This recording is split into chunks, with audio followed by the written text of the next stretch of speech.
What's good with YouTube? You already know, Big Flocko with the Convicts Reaction, where we smash, dash, and react. Before we get to this banging reaction, man, please hit the like, subscribe, comment, and do all those things to help support this channel, and hit that bell notification for future fire reactions. Now, I'm going to be talking about an individual that's been all in the limelight with the media. Even other podcasters have talked about it from time to time, and it's some individual that actually was in corporate shoe with back in the 2000s, right? That's Johnny Crow Martinez, who's always been a fucking legal beagle. The dude is no joke with that law, man. And it's good to see him, on a podcast speaking the way he spoke yesterday and speaking his truth, right? I did a video about a week ago talking about that he deserves the right to bail. And I explained about the wrongful conviction and all that, and that all the stuff that he's been through. And I'm glad that he was able to reiterate everything that I spoke about on his behalf, which even though we're not friends, we're not fucking anything, we have nothing to do with each other, right? But I get his struggle, and I did a video discussing it. Regardless of what he is and isn't, what he does or doesn't do, I'm not here to judge anybody, man. I think everybody deserves their shot, right, to get it right within the legal system, and he's got that shot right now.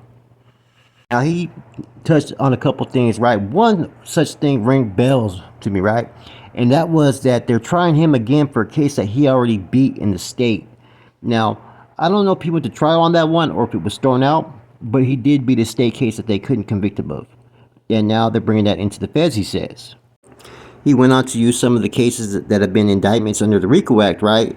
And how it was supposed to be originally, to focus on Italian mob type activities, right? But it's been used on a lot in the brown communities in California, and he's right about that. Some of the stuff that they've used as far as to get RICO cases has been very minimal, if that, as far as actions.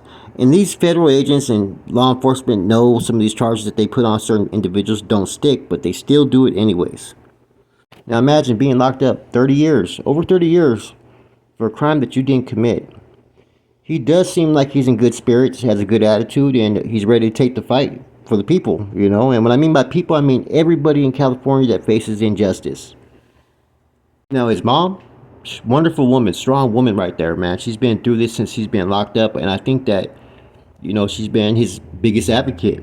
And what more advocate could you have than your own mom, man? And it was great to see the relationship that they had and that they shared this, like I said, you don't know a man's struggle till you hear it from themselves. And it seems like Crow's been through a lot. I remember him back in corporate, and he was a legal beagle already back then.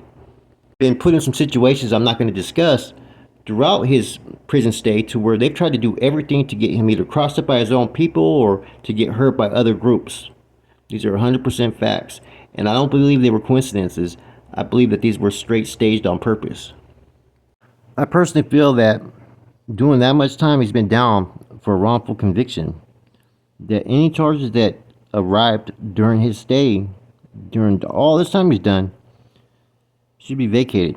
Should be kind of just tossed to the side, because he should have never been in prison in the first place. And that's without me knowing whether he's guilty or not guilty, or what the underlying, situation is. I've read a little bit about it, right? But at the end of the day, you force a man to be involved in, prison activities just by being an inmate.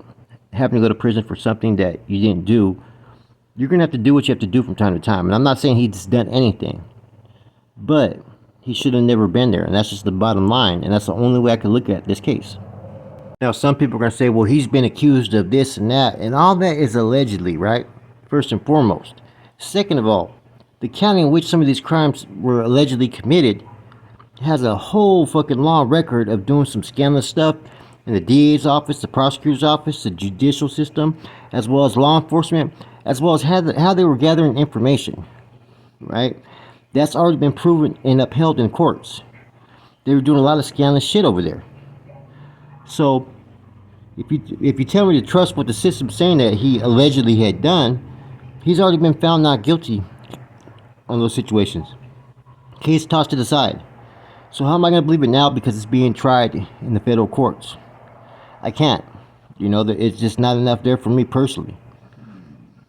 And even if some of the crimes were true, like I said, doing all that time for wrongful conviction The system has put him in those situations, in those scenarios. That's just my personal opinion.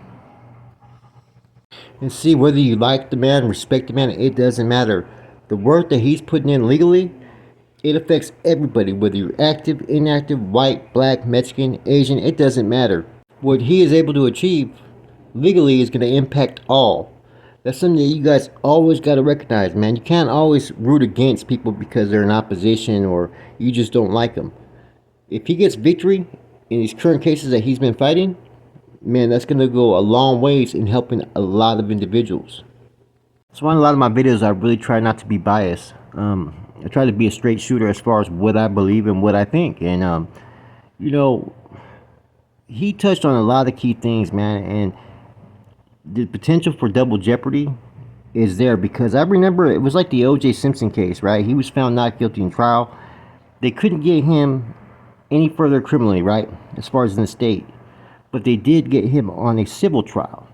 And I remember that was a key moment in history as far as changing that, okay, you may lose, you know, prosecuting a case in a criminal trial, right? But you could still file in a civil trial in the federal courts. And that's exactly what happened. Now, this is the first I know where whatever happened in the state, but now they're going to trial it federally. I think this video with Crow was real important because it takes you away from just the regular interviews of war stories and all that bullshit, right? You're talking to someone who's trying to share some information about what's been going on behind the walls in the judicial system and trying to awake the people the importance of being aware of all this stuff, man, and basically supporting those that are going through different trials and tribulations by a system that's been, you know, not created to help anybody. You know, there's a lot of injustices that people experience every day. He's just one individual.